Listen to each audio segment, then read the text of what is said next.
사랑의 하나님, 기도와 말씀의 자리로 인도하여 주시니 감사합니다. 주님의 세계가 어찌 그리 아름다운지요. 주께서 우리의 대장 되시고 머리 되시며 주님의 이 모든 것이 또한 우리와 연합하여서 공급하신 그 은혜가 참으로 크십니다. 또한 그 안에서 우리가 한 몸 된 공동체로 살아갑니다. 날마다 말씀으로 말미암아 이를 깨닫게 해주시고 나의 이기심에 떠나서 주님을 사랑하고 또한 공동체를 사랑하는 삶으로 살아가게 하시니 감사합니다. 주님의 높고 넓은 생각을 배우며 또한 마음으로부터 주님을 닮기 원합니다. 함께하여 주시고 가정으로부터 또 일상의 삶의 자리에서부터 주님의 은혜를 나누며 또한 전하는 삶을 살도록 인도하여 주옵소서. 감사드리며 우리 주 예수님의 이름으로 기도드립니다. 아멘. 오늘 본문 말씀 여호수아 22장 10절부터 20절의 말씀입니다. 여호수아 22장 10절부터 20절의 말씀입니다. 한 절씩 교독하면서 읽겠습니다. 루벤 자손과 갓 자손과 므낫세 반 지파가 가나안 땅 요단 언덕가에 이르자 거기서 요단가에 제단을 쌓았는데 보기에 큰 제단이었더라. 자손이 들은즉 이르기를 루벤 자손과 각 자손과 므낫세 반 지파가 가나안 땅의 맨 앞쪽 요단 언덕가 이스라엘 자손에게 속한 쪽에 제단을 쌓았다 하는지라. 이스라엘 자손이 이를 듣자 곧 이스라엘 자손의 온 회중이 실로에 모여서 그들과 싸우러 가려 하니라.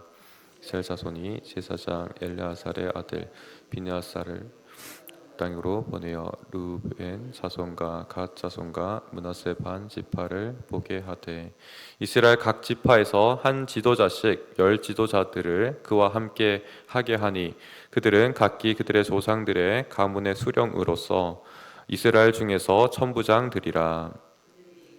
땅에 이르러 루벤 자손과 각 자손과 므낫세 반 지파에게 나아가서 그들에게 말하여 이르되 여호와의 온 회중이 말하기를 너희가 어찌하여 이스라엘 하나님께 범죄하여 오늘 여호와를 따르는 데서 돌아서서 너희를 위하여 제단을 쌓아 너희가 오늘 여호와께 거역하고자 하느냐.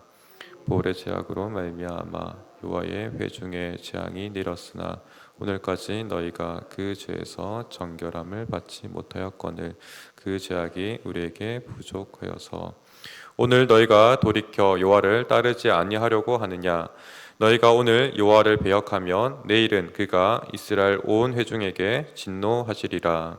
그런데 너희의 소유지가 만일 깨끗하지 아니하거든 여호와의 성막이 있는 여호와의 소유지로 건너와 우리 중에서 소유지를 나누어 가질 것이니라. 오직 우리 하나님 여호와의 제단 외에 다른 제단을 쌓음으로 여호와를 거역하지 말며 우리에게도 거역하지 말라. 함께 있습니다. 세라의 아들 아간이 온전히 바친 물건에 대하여 범죄함으로 이스라엘 온 회중에 진노가 임하지 아니하였느냐. 그의 죄악으로 멸망한 자가 그 한 사람만이 아니었느니라 하니라. 아멘.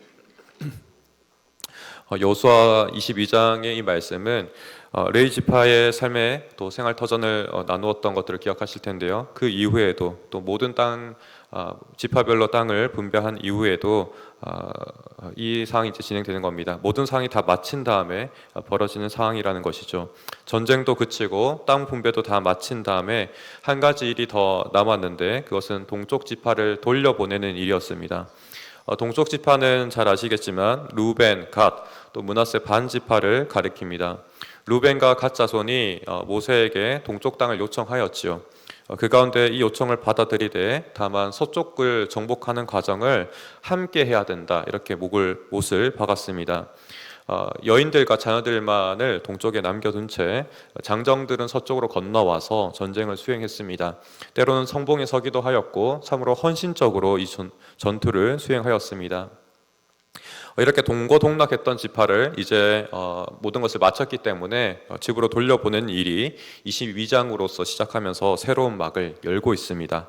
함께 동고동락했던 사람들 잘 보내야 하겠습니다. 그럴 때 여호수아도 이들을 축복하면서 또 많은 탈취물을 가지고 돌아가서 가족들과 나누게 합니다.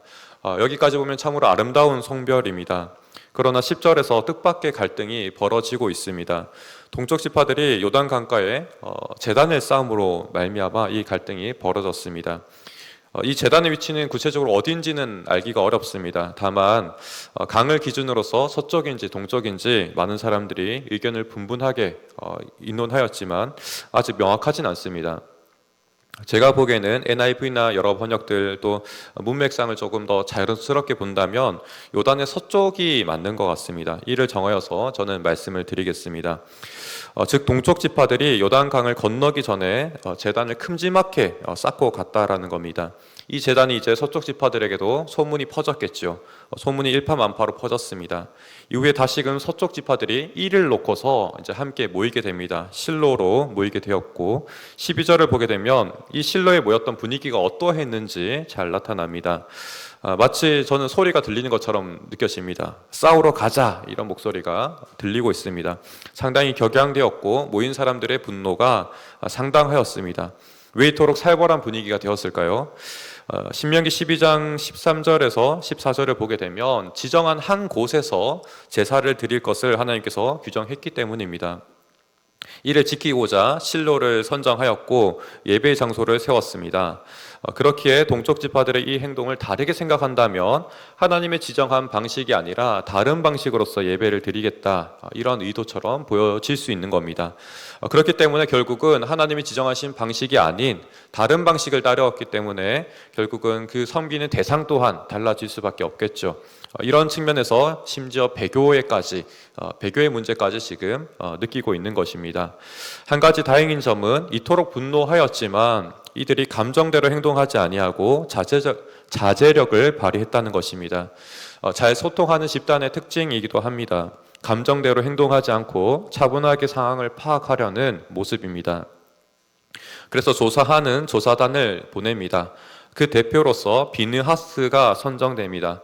그는 일전에 바알보올 사건 가운데서 우상 숭배와 음란의 범죄 가운데서 창을 들고서 그 음란의 문제였던 우두머리와 또 음행하는 여인을 함께 창으로 찔러 죽여서 하나님의 진노가 그치게 했던 사람이었습니다. 이런 배교의 문제에 있어서 가장 적합한 사람으로 보입니다. 말씀 앞에서 타협이 없는 사람이 바로 이 사람이기 때문에 그렇습니다. 그와 동행한 사람은 서쪽 지파의 대표로서 또 지파의 각 부족 대표들이 뽑혔는데 천부장의 한 사람들이 선정되었습니다. 이후로 건너가서도 이들은 한결같이 동쪽 지파의 배교를 두려워하는 모습을 보이고 있습니다. 바알보올의 제약을 떠올리게 하고 또 아간의 범죄를 상기시키면서 배교를 두려워하고 있습니다.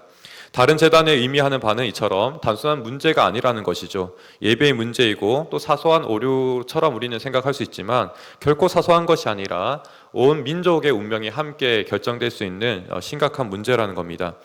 모두 다 사소하게 시작되었죠. 바알보올 사건도 그렇고 아간의 범죄도 사소한 것처럼 보였습니다. 하지만 온 민족에게 그 화가 미쳤던 부분이었습니다.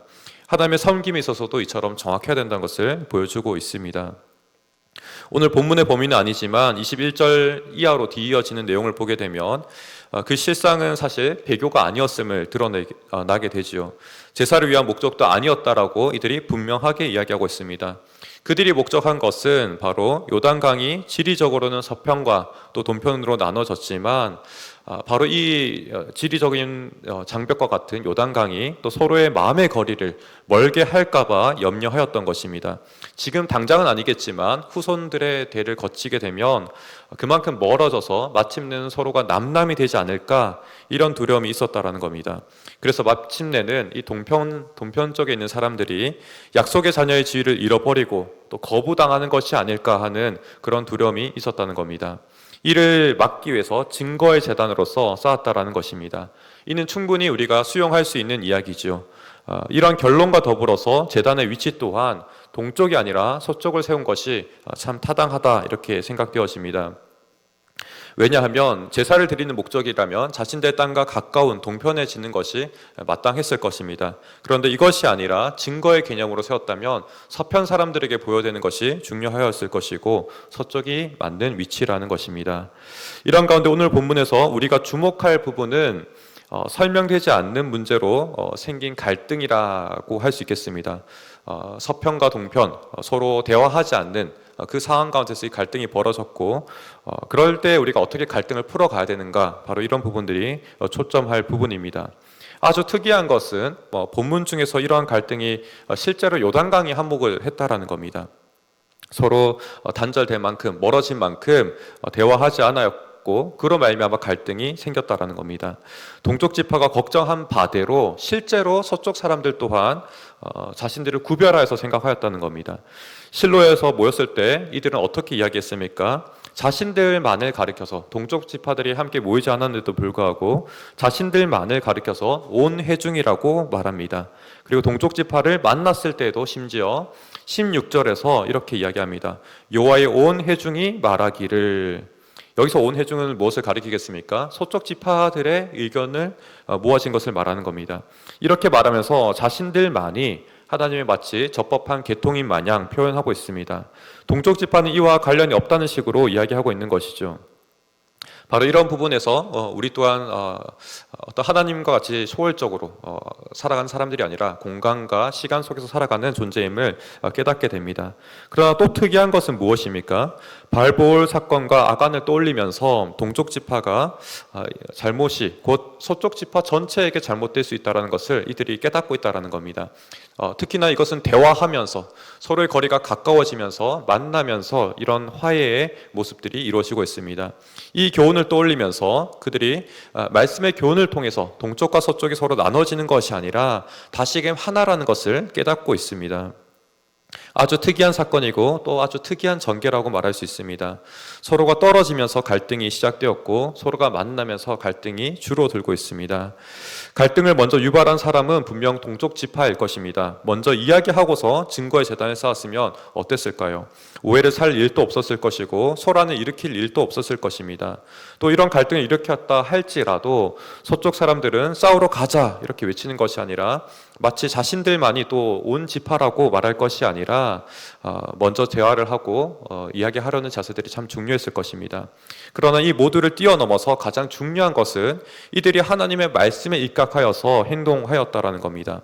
제단을 쌓은 동쪽 지파들도 하나님의 언약의 백성의 정체성을 놓치기 싫었기 때문에 이와 같은 행동을 하였고, 서쪽 지파 또한 하나님의 말씀에 입각하여서 동적인 동쪽 지파들의 타락성의 그 가능성을 막고자 했습니다. 그 타락이 곧 자기들의 어떤 형벌로 이어질 것을 마음에 두었다라는 것입니다. 다만 아무리 좋은 마음이고 아무리 좋은 생각이 있다 할지라도 대화가 얼마나 중요한 것인지를 잘 보여주고 있습니다. 어찌 보면 상대가 이런 것까지 궁금할까, 또 이런 부분은 너무 번거롭게 생각하지 않을까 하는 부분까지 사실은 대화를 나누고 이야기하는 것이 중요합니다. 물론 이러한 시간들이 지나면서 서로의 경험이 축적되어지고 서로를 아는 이해가 높아지면 그 다음부터는 이렇게 번거로운 대화들이 필요하지는 않을 것입니다. 하지만 중요한 것은 대화하는 것이 서로의 간격을 줄여드는 부분이라는 겁니다.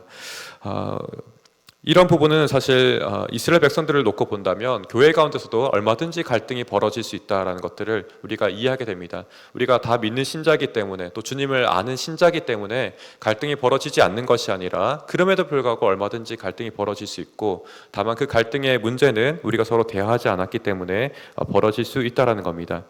그러할 때 우리가 중요한 초점은 무엇이 되어야겠습니까? 주님이 우리의 머리가 되신다는 것을 늘 한결같이 기억하는 것이 참으로 중요한 줄 믿습니다.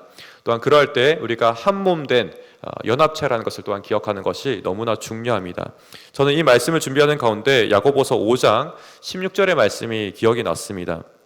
읽어드리겠습니다. 너희 죄를 서로 고백하며 병이 낫기를 위하여 서로 기도하라. 의인의 간구는 역사하는 힘이 큼이라. 이 말씀 또한 지금 서로의 문제, 서로의 아픔, 서로의 죄악의 문제가 함께 나누어지고 고백되어지고 함께 풀어가야 된다는 것을 이야기하고 있습니다. 함께 우리는 문제를 짊어지는 연합체라는 것을 보여주고 있다는 것이죠.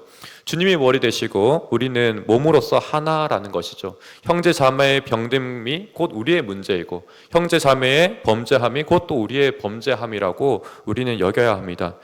그러한 갈등에 있는 문제마다 또 하나님의 은혜를 구하면서 함께 풀어져 나갈 때에 우리가 오늘 이스라엘 이 서편과 동편이 서로 나눠지는 것이 아니라 우리는 하나이라는 것을 보게 될 줄 믿습니다. 이런 은혜가 우리 교회 가운데 또 우리 각자의 심령 가운데 또 가정 가운데 함께 하기를 간절히 소망합니다. 하나님 은혜가 그래서 날마다 우리 가운데 새롭게 발견되어지고 주님이 머리가 되셔서 몸된 교회로서 살아가는 이 기쁨이 얼마나 크고 놀라운지 우리가 함께 또한 경험하는 저희 모두가 되기를 소망합니다. 함께 기도하겠습니다. 오늘 두 가정을 위해서 먼저 기도합니다. 이명석 집사님 가정을 위해서 기도합니다. 부모님의 건강과 사랑으로 한 마음 또 한 가정 되기를, 자녀들 이로희, 이로운 지혜롭게 성장하기를 기도합니다. 특별히 로이는 초등학교 입학을 앞두고 있는데 학교 생활을 잘 적응할 수 있기를 기도합니다. 김미연 권사님 가정 위해서 기도합니다. 아들 김상우 청년이 믿음 안에서 하고자 하는 일이 잘 이루어지기를, 또한 권사님의 암이 전이 없이 완치될 수 있기를, 또 더 건강하여지기를 함께 기도하겠습니다. 오늘 말씀을 기억하시면서 환우분들의 회복과 또 속해 있는 목장과 전도회, 또 하나님께서 함께 하시는 우리 가정 또 나라 되기를 같이 기도하기 원합니다. 함께 기도하겠습니다.